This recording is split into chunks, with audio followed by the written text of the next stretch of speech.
y es sociólogo con estudios de maestría en economía por la Pontificia Universidad Católica del Perú y estudios especializados en desarrollo territorial, gestión pública, ciudadanía y learning. Ha participado como asesor de organizaciones campesinas y de adultos mayores para la incidencia política desde el 2008. Actualmente se desempeña en la supervisión de proyectos de desarrollo económico productivo, programas de adaptación al cambio climático, desarrollo de capacidades sociales, planificación y fortalecimiento organizativo en zonas rurales y semiurbanas de la Sierra Sur del Perú, y es miembro también de esta ciudad. Y como comentarista tenemos hay un error en el programa. El comentarista de hoy es el coordinador general de la Escuela de Emancipación, Omar Cabero.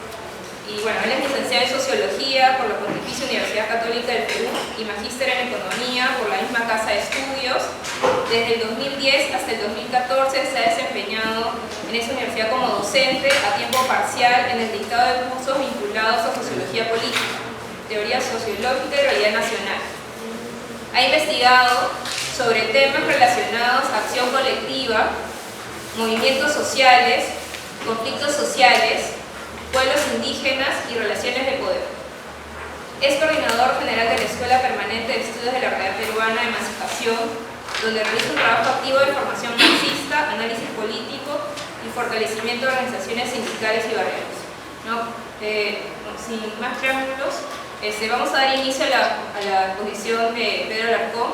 Les pediría que si tienen alguna pregunta lo puedan hacer, en orden, levanten la mano y bueno, iniciamos entonces. Gracias.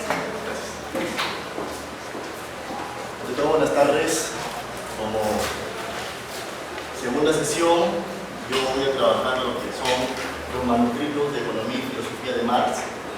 En el manuscrito número 1, que es el trabajo del final.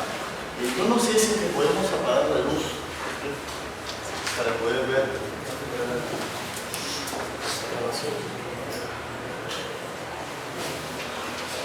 Más o menos como preámbulo, este manuscrito fue escrito por Marx a la edad de 27 años, en 1844. Todavía tenía la influencia de profesores del materialismo dialéctico en ese tiempo, en sus inicios, de Bauer y Korbach.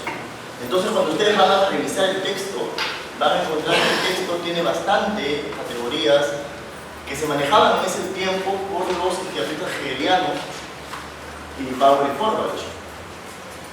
Palabras como el ser genérico, palabras como extrañamiento, palabras como vida genérica. Todas esas palabras vamos a tratar de resolverlas en esta exposición. Y como dijo Vitkel, si en algún momento tenemos preguntas, preguntamos para aclarar el proceso, ¿no? Entonces, por favor, primero debemos preguntarnos ¿por qué debemos trabajar este tema actualmente? ¿No? Marx, cuando desarrolla el texto haciendo una crítica a cómo la economía política empieza a estudiar las relaciones humanas, a estudiar la relación entre el trabajador, la propiedad privada, la relación entre el trabajador, el capital y el trabajo. Pero Marx en ese texto, en esa parte inicial, va a poner unas palabras, va a decir: yo no voy a trabajar de esta forma como trabaja la economía política, sino yo me voy a basar en hechos, datos que se constatan en ese momento de la realidad. ¿Cuáles eran esas frases que dice Marx? El trabajador es más pobre cuanto más crece su producción en potencia y volumen. El trabajador es más pobre cuanto más crece su producción en potencia y volumen. ¿Qué tan cierto eso es ahorita? Yo he puesto un dato, que lo he titulado El hambre del mundo. ¿Qué nos dice este dato? Cada año, casi 7 millones de menores de 5 años mueren como consecuencia del hambre. Directa o indirectamente, mueren de hambre. Pero la FAO nos dice que en el mundo existe una capacidad productiva para alimentar a 12.000 millones de personas. Pero en el mundo solamente somos 7.000 millones. O sea, existe gran cantidad, existe capacidad productiva para alimentar a casi el doble de la población mundial. Sin embargo, tenemos datos como estos: 7 millones de menores de 5 años mueren todos los años. Y ese es un dato de la FAO del 2012. Bueno, esa frase que realiza Marx es una frase manejando datos actuales que se constata actualmente. Pasa. Un segundo dato, ¿qué más dice Marx? El trabajador es más pobre cuanta más riqueza produce. Oxfam, en enero del 2016, saca un anuncio y dice que el 1% más rico de la población mundial posee más riqueza que el 99% restante de las personas del planeta. Digamos que acá somos 100. Digamos que un compañero, ¿verdad?, tiene toda la chancha que todos ustedes pueden hacer. El 1%. 62 personas poseen la misma riqueza que la mitad más pobre de la humanidad, 3.600 millones de personas. En el 2010 eran 388 personas, ahora son 62. O sea, esa gran cantidad de ricos de 388 personas se ha reducido a 62 personas. Y 62 personas ahora mantienen la riqueza de casi el 99% de la población humana.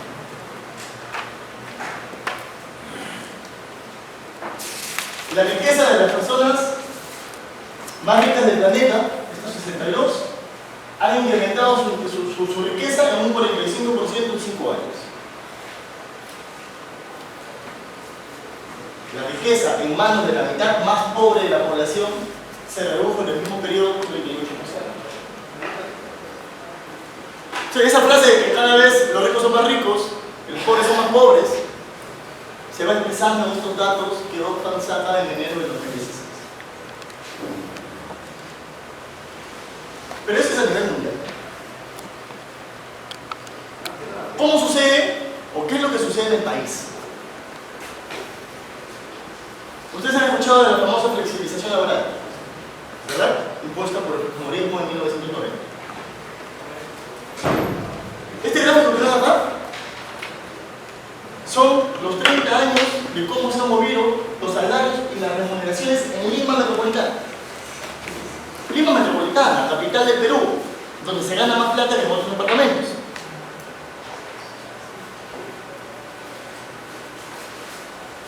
Más o menos de quiebres en el 90 y se ha mantenido hasta la fecha en promedios casi parecidos. ¿Cuál es la frase de la cual yo me cojo para contratar este dato? El trabajador se convierte en una mercancía, tanto más barata cuanto más mercancías produce.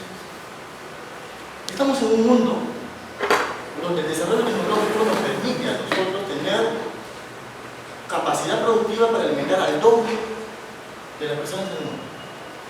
Sin embargo, los ingresos de los trabajadores disminuyen. Sin embargo, los ricos se vuelven más ricos y los pobres se vuelven más pobres. El trabajo enajenado, el artículo que ustedes están leyendo o lo han leído, va a hablar sobre estos temas en 1844. Porque en 1844 se mantenía esta misma situación.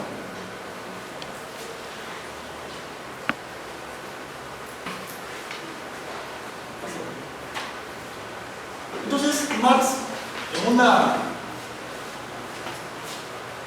un acercamiento desde su concepción materialista, pero con toda la influencia todavía de Thorbach y de Bauer, todavía no había desarrollado ideología alemana. Ideología alemana lo va a desarrollar el próximo año, 1845-46, y próximamente va a desarrollar el Capital, donde ya expone todo lo que yo les voy a explicar, pero ya lo expone de forma más integral. Si en algún momento ustedes quieren llevarlo, pueden llevar Marx 2, también con el compañero Tomás Rivero, y ahí se desarrolla de forma más integral esta relación que vamos a ver ahora. Entonces, Marx nos dice, ¿qué es lo que está pasando? ¿Qué nos dice esto? Nos dice que existe una separación. Cuando se habla de enajenación, cuando se habla de extrañamiento, vamos a entenderlo como separación. Y es una separación entre el trabajador y su producción. Va a haber un quiebre acá. Y él lo considera esta relación trabajador-producción como la relación esencial del trabajo. Y ahora cómo me lo aplica. La economía política oculta la enajenación esencial del trabajo porque no considera la relación inmediata sobre el trabajador y la producción. Así empieza su crítica. Empieza criticando la economía política porque no comprende este tipo de relación y simplemente acepta conceptos como propiedad privada, como relación capital-trabajo, capital-tierra. Entonces él dice, yo me voy a ocupar de revisar esta relación. ¿Cuáles son los problemas de esta relación? Porque él encuentra que existe una separación entre lo que es el trabajador y la producción.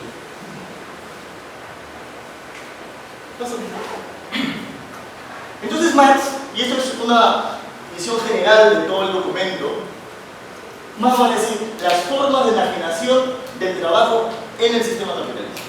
Él va a analizar la relación del trabajador con la producción. Y él va a encontrar formas en cómo se expresa esta separación, cómo se expresa esta enajenación. Entonces el trabajador enajenado, si bien va a estar en tres columnas que yo he puesto ahí en cuanto al producto del trabajo, en cuanto a la actividad productiva y en cuanto al ser genérico, que no va a ser otra cosa que la especie humana, lo podemos desglosar para poder comprenderlo mejor, o mejor dicho, lo estoy desglosando para poder comprenderlo mejor. ¿Está bien hasta ahí? ¿Está claro, no? Cuando hablamos de enajenación en el producto del trabajo, nos vamos a referir a la enajenación que existe con el producto y con la naturaleza. Y vamos a ver por qué con la naturaleza y cuáles son las consecuencias que derivan de este proceso de enajenación. Cuando hablamos de la actividad productiva, nos vamos a referir al acto de la producción dentro de esta actividad productiva. Y cuando vamos a hablar del ser genérico como especie, o sea, cómo se enajena consigo mismo y cómo se enajena con los demás trabajadores. Veamos el primer punto. El enajenado pierde, se vuelve independiente de él, se le hace hostil, como él dice. Imagínense una fábrica de zapatos. Yo, trabajador, hago 20 zapatos, 20 pares. Una vez que me voy a mi casa, esos 20 pares de zapatos son independientes de mí. Yo no me voy a poner los 20 zapatos. Yo simplemente hice esos zapatos. O sea, lo mismo pasa acá. Él dice, el proceso de enajenación con el producto es que cuando el producto aparece, cuando el proceso productivo hace que aparezca un objeto, este objeto deja de ser del trabajador. El trabajador lo pierde. ¿Y cuáles son las consecuencias? La enajenación del producto del trabajo llega a tal punto que el trabajador no solo se ve privado de los objetos necesarios para la vida, digamos, nuestra alimentación, digamos, para nuestro vestir, digamos, para nuestra recreación. O sea, esta enajenación llega incluso al trabajo mismo. El trabajo se vuelve un objeto enajenado, porque la persona, el ser humano, el trabajador, empieza a tener que recibir trabajo. ¿Se entiende? Mientras más objetos produce, menos posee. A nivel agregado, ¿no? Más poderoso es el mundo exterior a él. Tanto menos de sí mismo es por la fuerza de trabajo que pone en el objeto. Cuando nosotros hacemos un objeto, dedicamos tiempo, dedicamos esfuerzo, fuerza de trabajo. Esa fuerza de trabajo es lo que permite que ese producto se intercambie.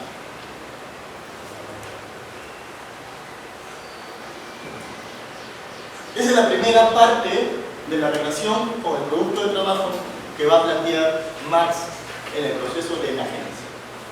Pero esta relación tiene que ver también por de dónde salen los trabajos, de dónde salen los productos del trabajo. Y ahí él enfoca la naturaleza. la naturaleza. Él va a sostener que es de la naturaleza donde el trabajador vive y de la cual crea sus objetos, crea sus medios de vida. Y no solamente crea sus medios de vida, crea sus medios de subsistencia, sus víveres. El trabajador no es que está a la par con la naturaleza, sino que parte de ella, es un producto de ella. Y por tanto, cuando ustedes revisen lo que es del ser genérico, Marx lo va a considerar dentro de sus palabras como cuerpo inorgánico del ser humano, como cuerpo inorgánico del trabajo. Entonces, ¿qué nos dice? Cuando el producto del trabajo se enajena, también se enajena la naturaleza, de donde salen estos productos, los medios de vida y los medios de subsistencia. Y ahí está. El mundo exterior, en medida creciente, deja de ser medio de vida de su trabajo. El mundo exterior, en medida creciente, deja de representar medios de subsistencia. ¿Se entiende esa parte? ¿Se entiende por qué deja de representar? Imaginen que hace 20 años no se podía intervenir en este pueblito de Yanacocha, en este pueblito de Cajamarca, donde interviene Yanacocha, que se llama Congo. El desarrollo del conocimiento, el desarrollo de la tecnología, permite que el hombre desarrolle los medios para intervenir en esto. Pero una vez que desarrolla los medios y logra intervenir en esa zona no le pertenece a otro. Y ese espacio, que era un espacio, digamos, para la producción agrícola, para los medios de subsistencia de esas comunidades, se modifica y se reduce.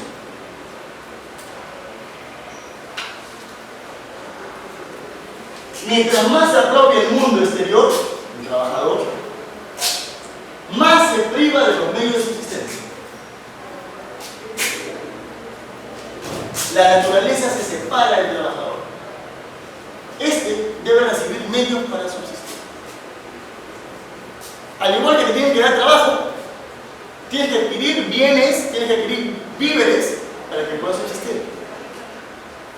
¿Se acuerdan que en la sesión anterior la primera premisa cuál era? ¿Cuál era la primera premisa? ¿Te acuerdas? ¿Te acuerdas?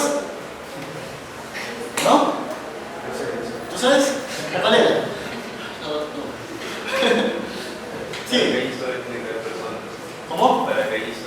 Seres humanos vivientes, ¿verdad? Entonces, pero estos seres humanos para vivir necesitan adquirir víveres para subsistir.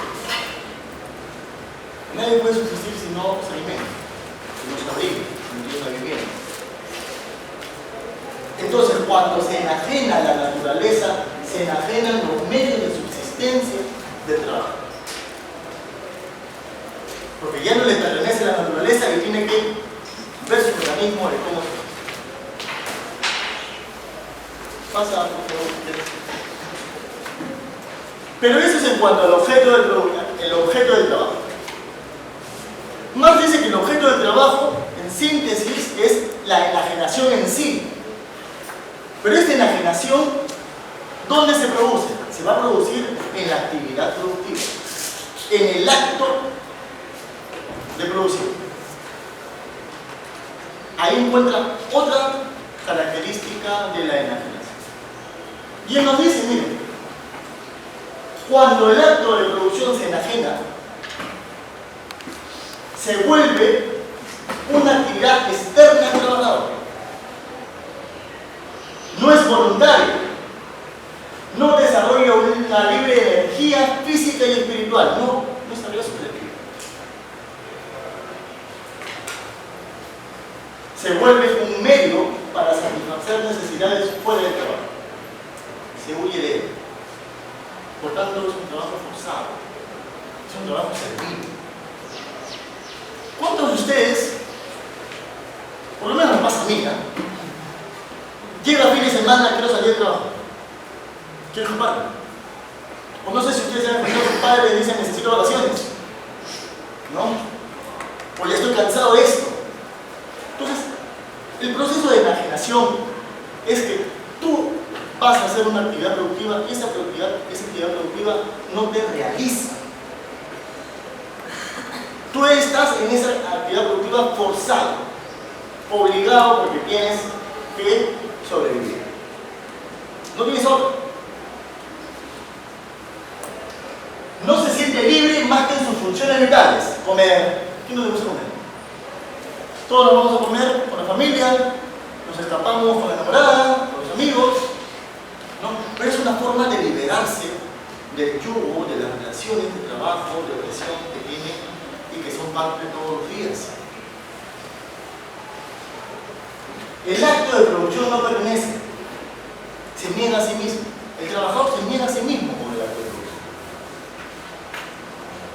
Se crea una sensación de opresión en relación al trabajo. La gente está cansada de trabajar. El trabajo se ve como algo negativo en el hombre. Incluso en la Biblia. Trabajarás con el sudor de tu frente. ¿Verdad? Han leído la Biblia, ¿verdad? Génesis, primera hoja. ¿No? ¿No? El trabajo está conceptualizado como un sufrimiento. Está conceptualizado como algo que debes hacer y sufrir. Es forzado, es servil. Marx dice que eso es porque el acto de producción está enajenado. El trabajador, al producir, no se siente realizado. Tiene que estar obligado a hacer lo que le determine otro. ¿Correcto? ¿Se entiende hasta ahí? ¿Alguna pregunta? Está claro, ¿no? Por lo menos hasta ahí. Ahora viene la parte difícil, el ser genérico. Pasa por favor. Esta parte de acá, el ser genérico, es una partecita bien complicada del texto. Bien complicado el texto porque tienes que leerlo 1, 2, 3 veces para poder en sí a la actividad de la especie humana. Como trabajador y en su relación con los otros trabajadores. ¿Cuál es la característica de la especie humana en comparación con los animales? ¿Cómo se diferencia? ¿Cómo se diferencia? ¿Por qué? ¿Cuál es la diferencia entre un animal y un ser humano? Razonamiento, ¿no? Capacidad de crear, no capacidad de resolver. Pero no solamente es capacidad. ¿Qué más es? Ya, tú pensaste, digamos, claro, el lenguaje para transmitir esa capacidad, ¿no? Pero cuando hablamos de trabajador, ¿no? Por medio de su actividad productiva, el trabajo. ¿Se acuerdan que hace un rato estábamos viendo el objeto del enajenamiento del producto? El enajenamiento del producto estaba relacionado a la naturaleza. Y la naturaleza cada vez se vuelve, ya deja de ser del hombre, ya no le pertenece y por tanto tiene que adquirir medio de subsistencia. Bueno, si el trabajo es una característica del trabajador como esencia frente a los otros seres, cuando se enajena el trabajador, se enajena en el marco de esa relación con la naturaleza. Segunda característica, el trabajo se vuelve un objeto separado del hombre y se convierte en medio de la vida individual. ¿Se acuerdan cuando se dijo también de los medios de vida?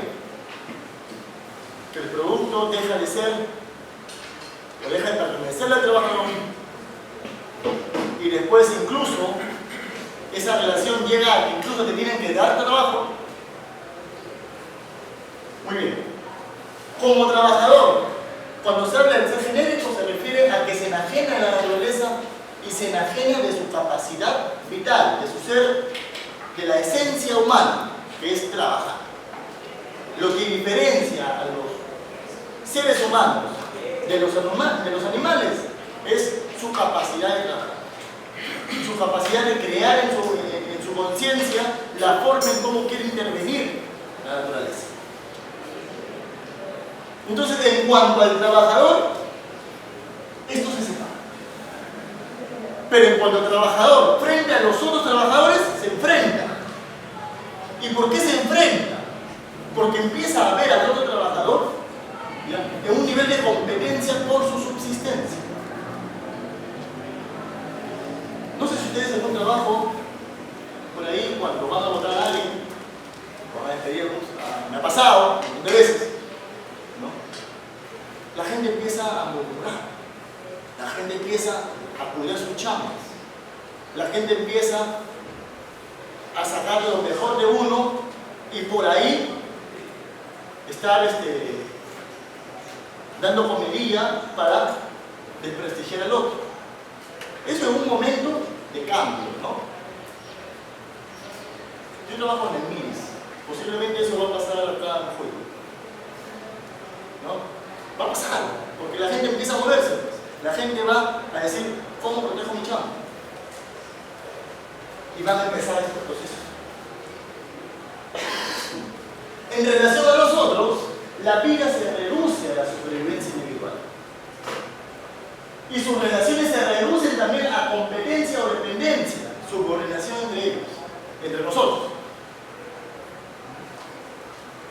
Según cómo se encuentran a sí mismos como trabajadores. A eso se refiere este género. Se refiere a que nos enajenamos de nuestra esencia humana, que es el trabajo. Y al enajenarnos de nuestra esencia humana, porque nos hemos enajenizado del producto y de la naturaleza, nos enajenizamos en relación a los otros. Y prima lo individual frente a lo colectivo. Esa es una pregunta. ¿Cuántas personas creen ustedes que hicieron este edificio? Más de 2, ¿no? ¿O una sola? Más de 2, más de 3. Un montón, ¿verdad? La producción es social. La gente, para construir grandes cosas, para construir objetos, lo desarrolla en cooperación, en relaciones.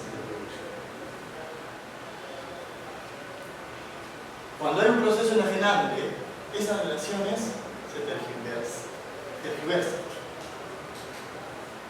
La gente está pensando en su trabajo y la relación con el otro, que es la esencia humana, se vuelve algo abstracto. Deja de ser lo importante, deja de primar. Acá lo que importa es cómo yo vivo, cómo yo mantengo mi chamba. Eso es lo que pasa actualmente, y eso es muchos problemas de lo que vamos a vivir ahora, o lo que estamos viviendo ahora.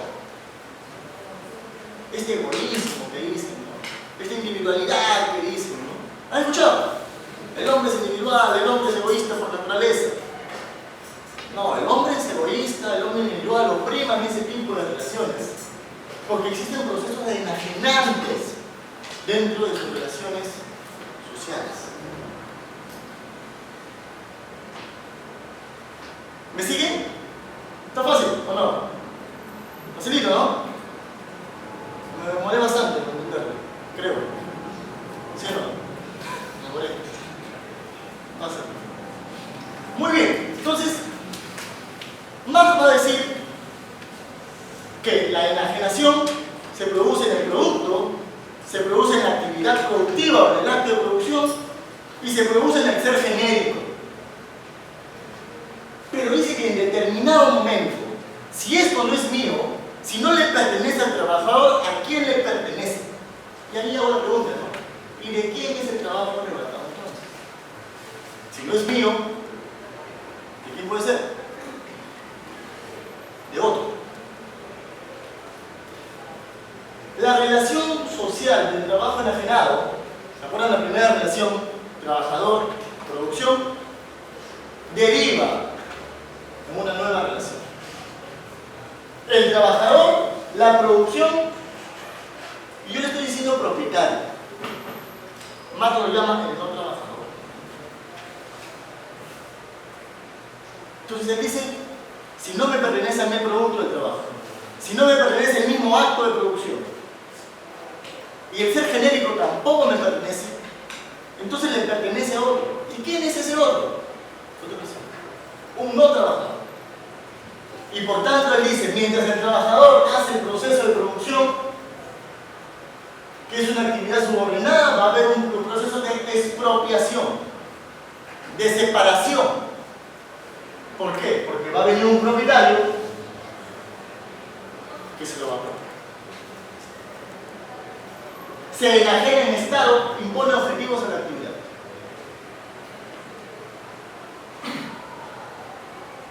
Esta relación social es lo que más va a llamar que en la sociedad se va a hacer objetiva, se va a materializar como propiedad privada de los medios de producción y de la producción. Es esta relación social del trabajo enajenado lo que produce, ¿ya?, estas diferencias que hemos visto. Es el resultado del proceso de separación del producto del trabajo. La propiedad privada. Estas relaciones entre personas a nivel agregado se va a ver concreto, se va a ver visible con la propiedad privada. ¿Se entiende? En determinado momento histórico, esta relación entre el trabajador y el producto cambió. Apareció un nuevo agente. Apareció uno que dijo, esto es mío. Y cuando apareció uno que esto es mío, empezaron formas distintas de relaciones en el marco de la producción y el no trabajo. ¿Se entiende esto? ¿Se entiende la lógica? Miren, yo estoy poniendo dos rayitas así en paralelo, porque si bien la relación entre el del trabajo enajenado materializa la propiedad privada es expresión también del trabajo enajenado. Ambos son una sola cosa. Pasa, por favor. Ahí he puesto más o menos lo mismo, ¿no? La propiedad privada de los medios de producción se afirma mediante el salario. O sea, esta relación de enajenamiento es consciente por el propietario y es consciente, bueno, no es que sea consciente, lo afirma el propietario y lo afirma el trabajador. Porque el trabajador, al vender su puesto de trabajo para un producto, para su medio de subsistencia, por medio de un salario, afirma esta relación. La propiedad privada y la relación social del trabajo enajenado vienen a ser una misma cosa. No existe propiedad privada si no se entiende lo que es trabajo enajenado.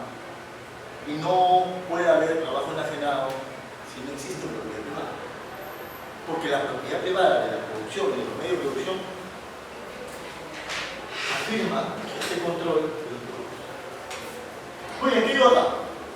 La propiedad privada de los medios de producción y la producción es una consecuencia del trabajo enajenado. Su expresión material y la forma por la cual se reproduce. Las dos son un mismo movimiento, una misma realidad. Expresa todas las relaciones de servidumbre que se han originado en la historia del hombre en cuanto al trabajo. ¿Estás sonriendo? ¿O no? Ya acabo. Mientras exista propiedad privada de los medios de producción, se seguirá reproduciendo las relaciones enajenantes de la población. Estas relaciones no tienen otra forma de expresarse si no es como propiedad privada. Eso es lo que ustedes van a encontrar en los manuscritos. Y eso es lo que ustedes van a encontrar después en los distintos estudios que va a desarrollar Marx en la ideología alemana y en el Capital. ¿Por qué?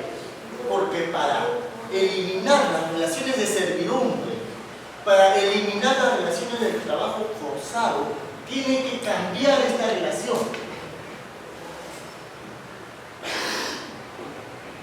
¿Se entiende? Más o menos. Pasa, por favor.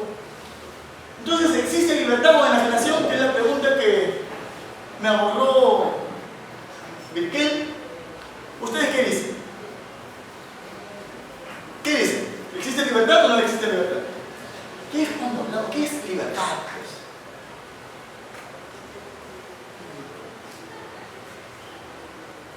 ¿Existe libertad o no existe libertad? ¿No sabes qué opinas? No existe. ¿Por qué? Porque las relaciones entre el producto y el no trabajador son relaciones serviles. Tu acto de trabajo es un acto forzado. Y el producto de tu trabajo no es un producto que te pertenece, sino que lo usa otro. Yo les voy a contar una experiencia. Yo trabajo en Puerto Maldonado. En Cusco también. Y en Cusco había una empresa que producía pollos. 5.000, 8.000 pollos mensuales. Y yo me encuentro una vez con un trabajador de ellos y el trabajador me dice: estamos matando pollos. ¿Cómo estamos matando pollos? Sí, porque hay una gran producción, no salen al mercado, entonces los vamos a matar. ¿Y cuántos te matan? 2.000 pollos diarios. ¿Y qué hacen? Los botamos. Los botan. En la sierra del Perú hay un montón de gente que se muere. Ellos los botan. Son dueños.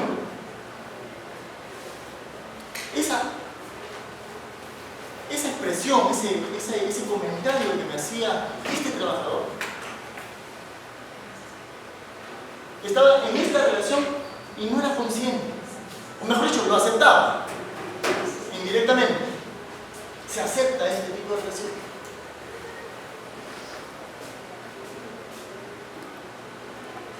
El esclavo, para ser esclavo, tiene que creerse que es esclavo. No hay otra forma. En la época de la esclavitud, los esclavos se creían que eran esclavos. En la época del feudalismo creías que el rey era la representación de Dios. Acá tú también crees que el otro tiene el derecho a tener toda esa propiedad. Después en Marx 2, si siguen Marx 2, van a darse cuenta, ¿ya?, que ese proceso para tener esa propiedad es un proceso muy complejo y desde apropiación. Muy bien, ¿existe libertad con enajenación? Yo digo que no, porque la libertad, ¿qué gusta ahí? La libertad formal que nos presenta el liberalismo es rapaz. No puedes ser libre si eres explotado. La libertad que se presenta en el liberalismo es: en una constitución todos somos libres e iguales, ¿no es cierto? Así nos dice la constitución. ¿Han leído la constitución? ¿Han leído la constitución? No, yo no, pero sé que existe. Pero esa libertad tiene que ser objetiva. No se trata de que sea una libertad formal. La libertad, para que sea real, tiene que basarse, ¿no?, en la realización de la persona humana, en la realización tanto material como espiritual, en el desarrollo de su creatividad. Mientras exista enajenación en el proceso de producción, en la relación del trabajo y del producto, no somos dueños del producto, no somos dueños del acto de producción y no somos dueños de nosotros mismos, ni en relación con nosotros, o sea, nuestro ser genérico, de nuestra especie. Porque la especie, para sobrevivir, la especie para desarrollarse, se desarrolla en comunidad, se desarrolla en cooperación, se desarrolla mediante el trabajo. No puedes ser libre si no puedes tener tiempo para pasear con tu familia, amigos y disfrutar de los productos que tiene la sociedad.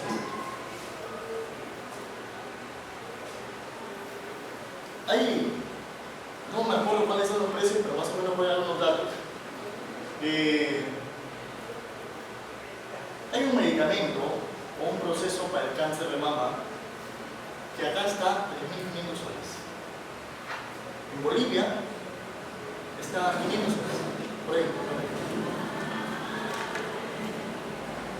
O sea, nuestro acceso a la salud, o sea, el conocimiento que existe en el mundo, en la sociedad, para resolver determinados problemas, no se pueden resolver porque no tienes ese acceso a ese servicio.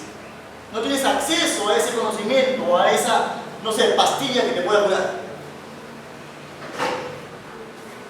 Porque el acceso te lo da, ¿qué cosa? Dinero, ¿no? Tú tienes mayor bienestar, mayor posibilidad en cuanto vendes tu fuerza de trabajo y tienes un mejor salario y buscas tu bienestar fuera del trabajo. Si uno vive para el trabajo, entonces vives esclavizado. No es libertad real. Dentro de una relación enajenada, no podemos pensar solamente en términos de libertad individual, sino de lo que se debe hablar es de libertad social. Este proceso de enajenamiento, enajenante, también lo saben las grandes empresas, también lo sabe el BCP, el banco, las aseguradoras. No sé, ¿alguien de ustedes trabaja en un banco? Levante la mano que trabaja en un banco. ¿Ustedes han escuchado esto del coaching? Desarrollo personal, que se desarrollan capacidades dentro de las empresas y se produce toda una ideología. O sea, un trabajador del BCP que es, digamos, no sé, pues trajero, cuando habla de trabajo habla mi empresa. Y todos los fines de semana, o todos los fines de mes, la empresa va y los lleva a una gran fiesta para que se liberen del estrés,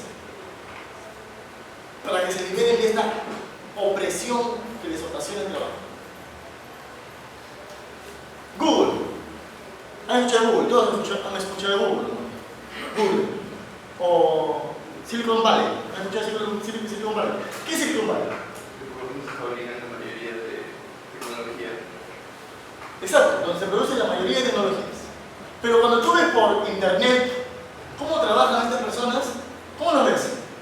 Lo ves jugando, lo ves paseando, lo ves haciendo parrilla ahí enfrente de todos sus amigos. ¿Verdad? ¿Por qué? Porque los mismos empresarios han dado cuenta que la mayor capacidad de realización de la persona es cuando puede desarrollar toda su capacidad creativa.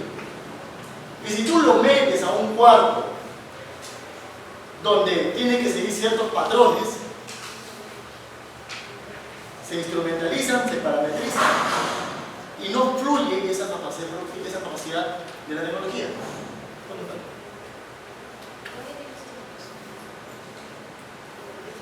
Lo mismo se dan cuenta las grandes empresas en el Perú.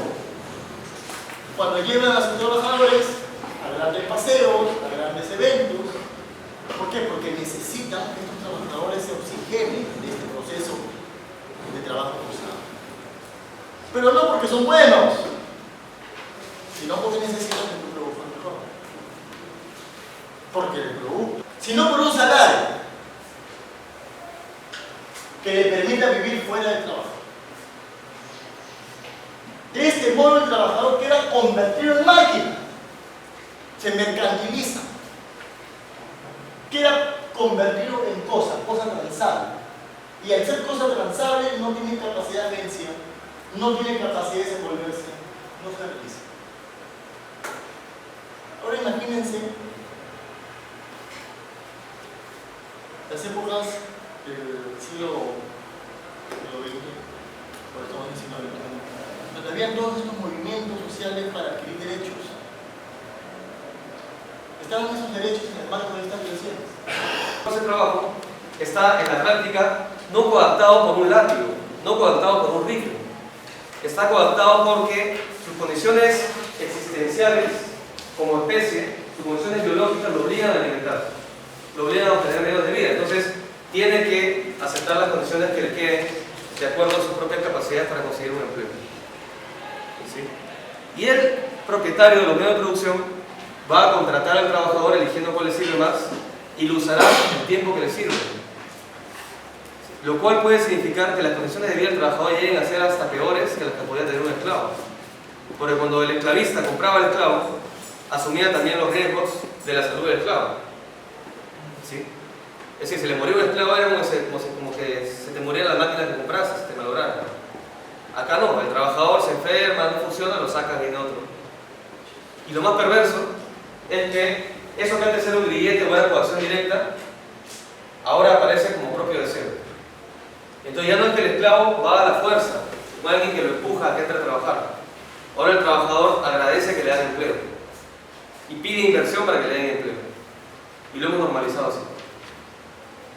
Entonces sí, claro, hay diferencias con la esclavitud, en el sentido de que no hay propiedad de la persona, hay propiedad del uso de la fuerza de trabajo durante un tiempo. Pero eso, en términos de los efectos que la esclavitud tenía para la libertad de las personas, puede ser incluso hasta mucho más perverso y tener efectos peores para la libertad de lo que podía tener la esclavitud.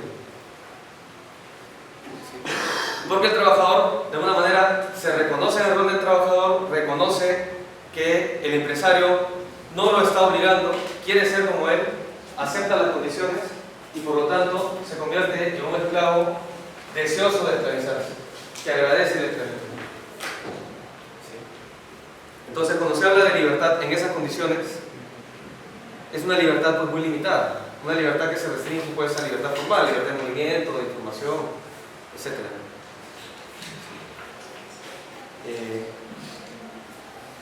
Ahora bien, a modo de cierre, hay algo que yo me preguntaba cuando escuchaba a Pedro exponer. Estamos leyendo un texto de 1844. Estamos en el 2016. Y estamos leyendo un texto además con un lenguaje enrevesado, antiguo, así el estilo hegeliano alemán de la época, que todavía no lograba librarse de Marx en ese momento. ¿Por qué hacemos leyendo eso ahora? Aunque no crean, me comenzó a cuestionar. Es decir, ¿por qué invertir el tiempo que estamos invirtiendo en la escuela o este momento, un día sábado, podemos hacer cualquier otra cosa, en un momento político tan complejo como el que tenemos hoy, donde es posible que el fujimorismo regrese a la elección del poder político? ¿Por qué estar leyendo lo del trabajo nacional?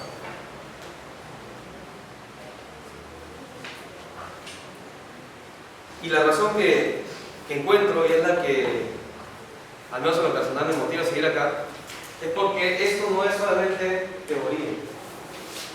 Esta es una herramienta poderosísima. Más poderosa que las armas. ¿Saben por qué razón lo creo así? Porque con estas herramientas que nos permiten hacernos preguntas, razonar de manera diferente, y lo que veníamos conversando en la primera sesión, lo que hacemos es comenzar a quitarle la máscara,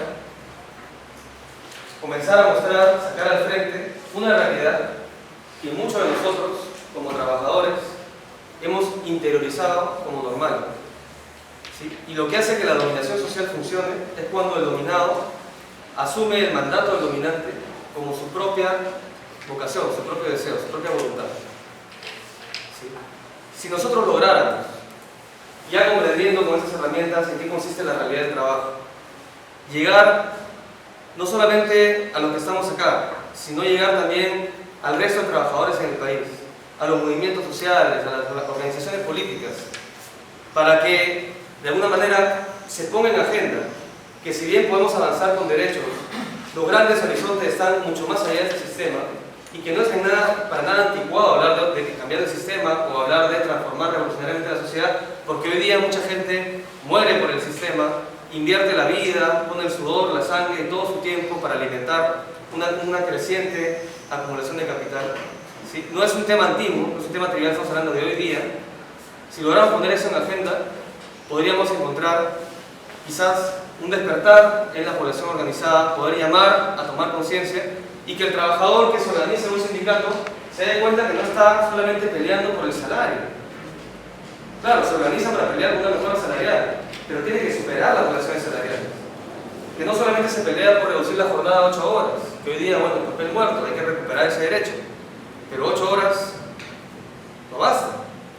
Es simplemente decir, bueno, ya, esclavízame, pero un poco más dignamente. Hay que pelearlo, pero hay que tener claro que tenemos que avanzar no hacia superar solamente la jornada de 8 a 6 horas o a 4 horas, sino a superar las relaciones de trabajo que hacen que yo trabaje para otros. ¿Sí? Y además tenemos que darnos cuenta de que todo esto se nos presenta como tan instalado, tan fuerte, tan normal, a su vez preguntar si se puede cambiar, es producido por nosotros. Nosotros lo permitimos, cuando lo creemos normal. Si nos damos cuenta de que no es normal, si nos rebelamos justamente ante eso, si le quitamos la careta a la dominación que ahora se presenta como invisible, si decimos, bueno, sí, propiedad privada, ya, pero no de los medios de producción. No se trata de que tú me quites lo que tengo en mi casa, se trata de que me dejen de quitar mi tiempo y mi vida para que otros se enriquezcan. ¿Sí? Si comenzamos a difundir esa idea y comenzamos a mostrar además que el propio Estado es construido por nosotros y lo que es legal hoy día no es necesariamente legal por una suerte de ley divina, es legal porque en el marco de las relaciones de fuerza ahora es legal eso. Entonces, en las luchas sociales y en la lucha por la libertad, que irónicamente se la apropia el liberalismo, que sí suscribe el sistema, y nos endilgan a los marxistas o socialistas, que no creemos en la libertad, ¿sí? La verdadera libertad implica superar este sistema. La verdadera democracia, que es libertad y que es gobierno del pueblo, implica también superar el sistema. Entonces, si logramos tener horizonte en las luchas actuales, podemos avanzar hacia tener una sociedad realmente donde podamos vivir dignamente. No tiene que morir nadie en el Perú ni en el mundo de hambre. No es normal eso. ¿Sí? Y eso que parece tan trivial, podemos sacarlo afuera. ¿Y cómo lo notamos? Con herramientas teóricas. Y para eso sirven estas sesiones y este círculo. Y por eso estar leyendo, pues desempolvando manuscritos, una tan pues, así antiguo, manuscritos de Mar Negro, ¿cómo vamos a hacer? Porque nos sirve hoy día. Sí. Tengo una consulta. Ya todo esto, lo puedo entender, de lo que está haciendo, todas las historias. Pero finalmente, sé que llevar a la gente a la que cumplir, en verdad, están cumpliendo todos los esquemas. Más o menos no tienen institución, o qué sé yo, o tienen otras prioridades necesidades básicas, como subsistir, ¿no? Por ejemplo, el día a día. ¿Hay algún modelo exitoso realmente que uno pueda verlo como un ejemplo concreto de una estructura distinta? Porque ese siempre es lo que ha carecido esa superstición, ¿no? La gente escucha como teoría, más no lo aterriza o no fue exitoso en un momento con personas, entonces es un punto de uso, ¿no? La gente realmente no lo ve como real. Y ahí hay un quiebre grande, es trasladar algo así. Sí, sí, es verdad, nos se suele preguntar, bueno, ¿y dónde sí ha funcionado? O sea, ¿por qué te debería creer si es que en el pasado no se ha dado? Ahora no podría responder también, y bueno, lo que pasa ahora tampoco funciona, por si acaso. No, a menos funciona cumpliendo las promesas que nos ofrece el propio sistema. Y sí, es verdad, no estamos hablando de replicar un modelo pasado, ni de regresar en la historia a algún momento anterior. Y creo que la respuesta deberíamos encontrarla viendo en la sociedad actual pequeñas experiencias y potencialidades que nos muestran que los seres humanos podemos ser diferentes y relacionarnos de otra manera. Entonces, experiencias pequeñitas, como por ejemplo organizarse en la faena comunal porque hay que poner la pista, o sea, limpiar el terreno de la pista para poder pedir después el asfaltado. Se organiza el barrio en una junta vecinal y sacan adelante el proceso. ¿Qué pasó ahí? Trabajo colectivo para el bien colectivo, ¿no? O en nuestras propias comunidades originarias, ¿sí? Que es además una tradición cultural que hemos tendido a negar o a verla como ajena, pero que está difundida en nosotros, pero también de alguna manera enajenada, porque hay una condición colonial que todavía nos lleva a relegar una realidad cultural que nos pertenece. Mirando esa realidad cultural quizás vamos a encontrar también la inspiración de otro tipo de relaciones sociales donde prima la solidaridad, donde el trabajo no es un trabajo mercantilizado, donde se trabaja en relaciones más bien de reciprocidad, de distribución, que no se presentan, digamos, claras y distintas en la actualidad, porque no tenemos una sociedad aquí y la otra allá, se está infundida por el capitalismo. Pero ahí están esos gérmenes, que pueden ser el punto de partida para una sociedad diferente. Eso podemos comenzar a hacer. Y en la propia ciudad de Lima, la propia experiencia histórica de construir una ciudad, y lo tiene. El día de ayer estuvimos en el Agustino, en un taller al que nos invitaron los compañeros del CODE, que es el Comité de Derechos Humanos de allá, a hablar sobre la situación política. Y la presencia en el auditorio no era de estudiantes universitarios, eran señoras, muchas veces adultas mayores, dirigentes de base, solamente algunos pocos jóvenes, muchos sin educación secundaria, algunos apenas con primaria incompleta, pero hablando sencillo, llegando con ejemplos de la cotidianidad, llegamos a la gente, porque no estamos hablando de un tema ajeno, estamos hablando no de teoría ni abstracción, estamos hablando de la cotidianidad, de la vida concreta de las personas. Y tiene mucho sentido, pero no se está haciendo, o se hace muy poco. Y se puede hacer más.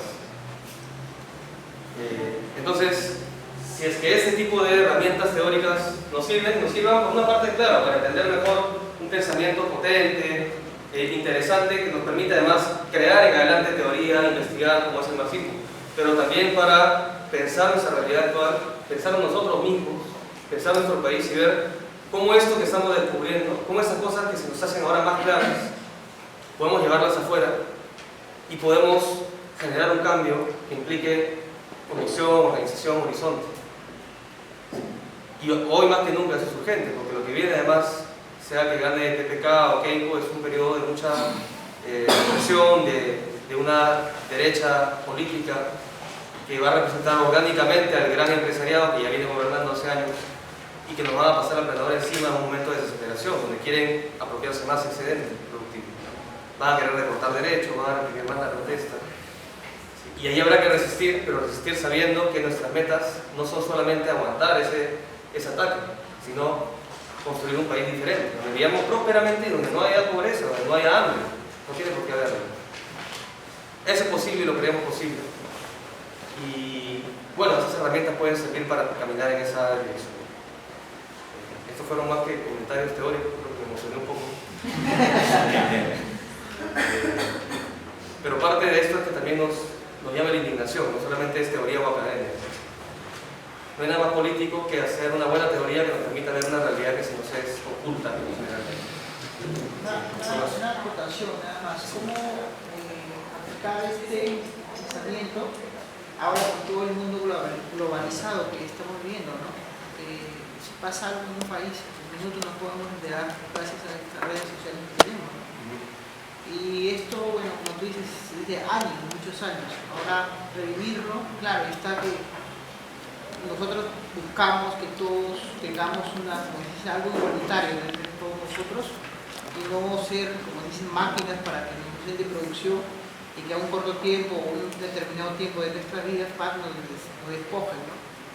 Y eso se viene dando hace muchísimos años. ¿Cómo, o sea, un mecanismo, algo para que ya empezara a ser una práctica?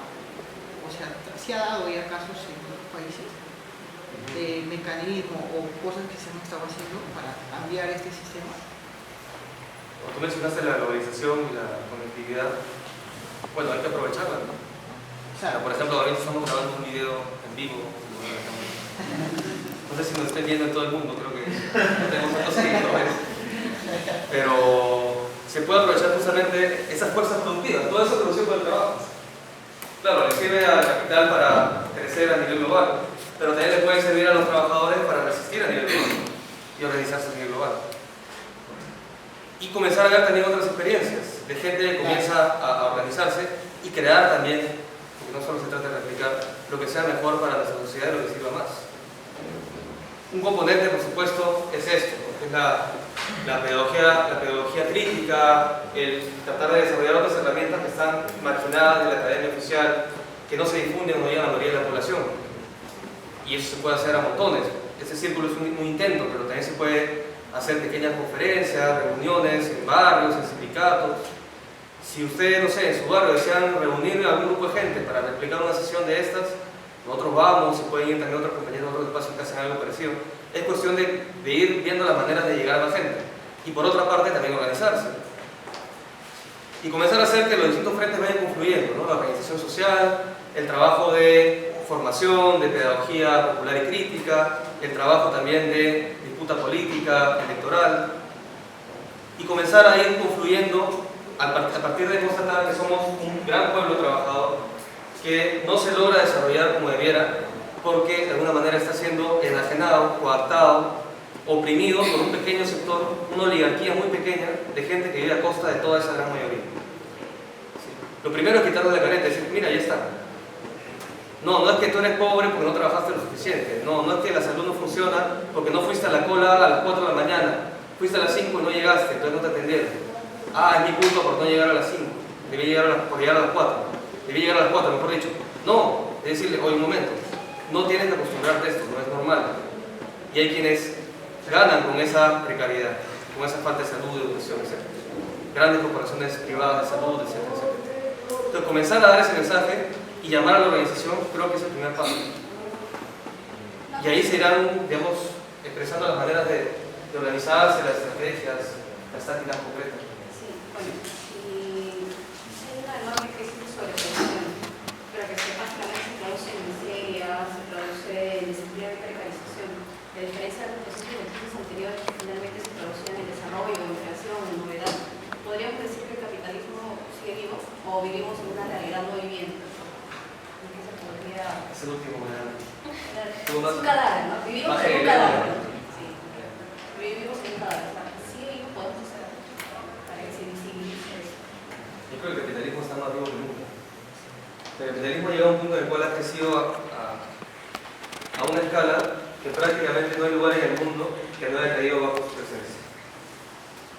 Subsisten otras relaciones de producción también, comunitarias, esclavistas, familiares, serviles, en varias partes del mundo. Es una forma de producción heterogénea, pero hegemonizada por el capital, y donde esas otras formas de relaciones de producción, esos otros modos de producción están subyugados al modo de producción capitalista. Entonces, si logramos entender bien cómo funciona el capitalismo, si logramos concluir, y esto es lo más importante, que no vamos a avanzar como humanidad con capitalismo, que no es que el tema del calentamiento global se soluciona con un mercado de carbono o con una economía verde. El propio capitalismo por esencia es depredador, es enviciante, como una droga que va abarcándolo todo. El capital no va a parar de crecer porque ni siquiera hay una persona que se beneficie. Es simplemente una suerte de monstruo que hemos creado que ni los propios propietarios lo pueden controlar. ¿Sí? Si constatamos que con capitalismo no se puede avanzar y desarrollar la humanidad, vamos a dar un enorme y gran paso. Porque entonces las alternativas que hay que pensar y las resistencias y luchas sociales deben plantearse a partir de considerar que hay que superar el capitalismo. Claro, no necesariamente habrá que volver a lo que planteó la Unión Soviética, y que a partir de sus fracasos el capitalismo y los que lo defienden pueden, digamos, hacer la propaganda diciendo, mira, eso fracasó y como no hay alternativa, aguántalo. Hay que crear otra alternativa, pero a partir de constatar que entonces con esto no podemos avanzar más.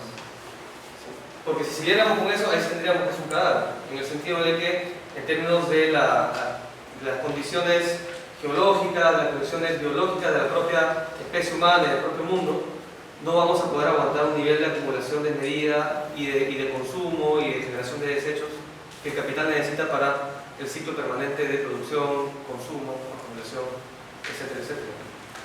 Y en términos sociales tampoco, sin que tenemos los datos que nos mostraba Pedro. Sí. A mí me sigue dando vueltas la pregunta de si es posible, La veo. Sí. Me pongo a pensar en qué es eso a lo que queremos, a lo que aspiraríamos entonces. Si por ejemplo en este tema específico de trabajo enajenado, aspiraríamos por ejemplo a volvernos a apropiar de la producción de nuestro trabajo, probablemente que todos tengamos un trabajo que aplique, que haga uso de nuestra capacidad creativa, que nos haga crecer espiritualmente, ¿no? que digamos esté más relacionado a nuestra humanidad, tal vez probablemente controlar o de alguna manera evitar que haya un excedente para que no haya trabajadores que se tengan que apropiar de él, probablemente hacer uso de la tecnología. Se supone que tenemos tecnología que podría reemplazar el trabajo más mecánico, más normal. Tenemos tecnología que podría reemplazarnos y seguimos, incluso estamos teniendo horas laborales más grandes. Entonces, ¿por qué seguimos trabajando tanto si tal vez tenemos máquinas que podrían hacerlo por nosotros? O sea, me pongo a pensar en todo eso. No sé a dónde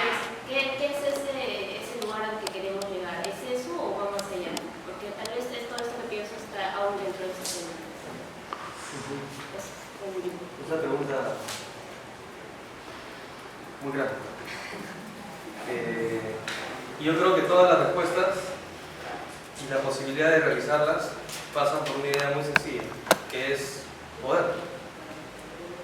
Si los trabajadores no tenemos el poder, si el poder lo tiene ese clase dominante, entonces nos vamos a encontrar con una pared. Bueno, esto suena muy genérico, pero la idea en lo que consiste es en lo siguiente, en que el Estado, que es el que monopoliza el uso de la violencia, que es el que regula las relaciones en una sociedad, que puede usar la fuerza, ¿sí?, que plantea qué es lo legal y qué es lo ilegal, que puede tener el poder, como llamaba un autor francés, de nominar las cosas, el poder simbólico de decir qué es y qué no es. Si ese Estado está dominado por esa clase dominante, si las leyes de ese Estado, el aparato institucional y jurídico, responden a sus intereses, no vamos a poder hacer mucho.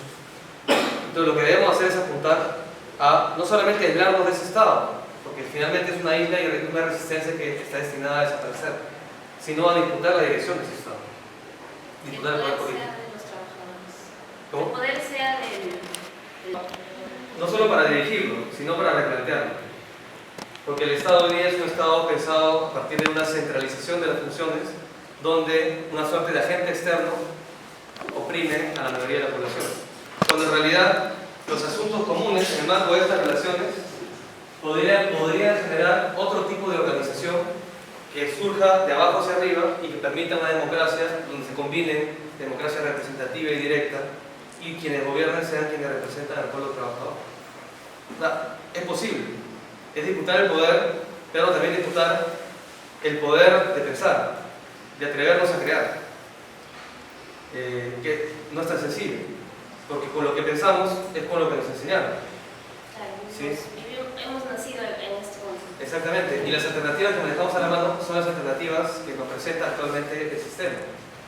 Entonces, pensar más allá del sistema, pensar más allá de las alternativas, atrevernos a crear otro tipo de sociedad, no es fácil, pero si tomamos la decisión de comenzar a hacerlo y lo hacemos desde quienes padecen esa sociedad, no desde una élite, no estamos en un cuarto acá, estamos pensando en la sociedad, digamos que queremos, salimos de aquí todos convencidos que ese es el socialismo, y vamos a las masas, y habremos fracasado, habremos nacido muertos de alguna manera.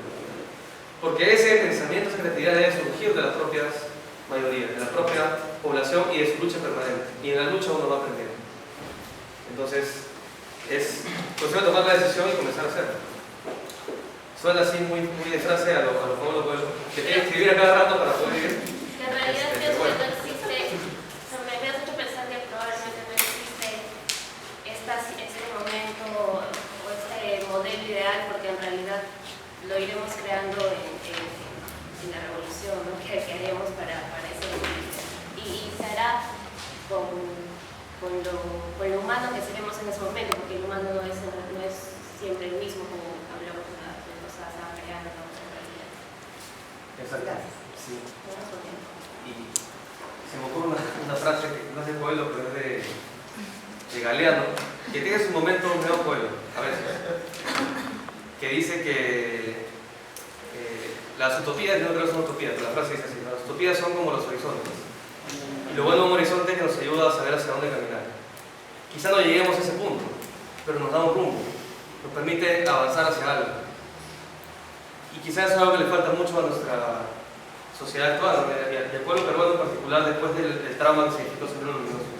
O sea, el atrevernos a pensar más allá del resistir o más allá del interés individual inmediato y comenzar a pensar en que es posible una transformación de fondo y radical que cambie lo que ahora tenemos, y que lo que ahora tenemos no es natural ni definitivo, que lo creamos nosotros todo el tiempo y podríamos dejar de reproducirlo. Vamos a llegar a la luna y vamos a poder transformar nuestras relaciones, simplemente relacionarnos de otra manera. ¿Por qué no podemos?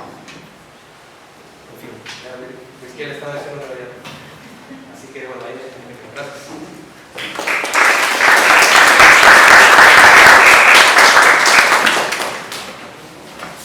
Antes de cerrar la sesión, quería mencionarles, ¿no?, que estamos muy agradecidos por su participación, por su tiempo, ¿no?, para escucharnos, ¿no? Disculpen la demora, tuvimos algunos problemas de conexiones, pero finalmente pudimos resolverlo. Todos esos esfuerzos que nosotros hacemos como grupo, como colectivo, transdisciplinar, lo hacemos metodologías y también con nuestros aportes propios, ¿no?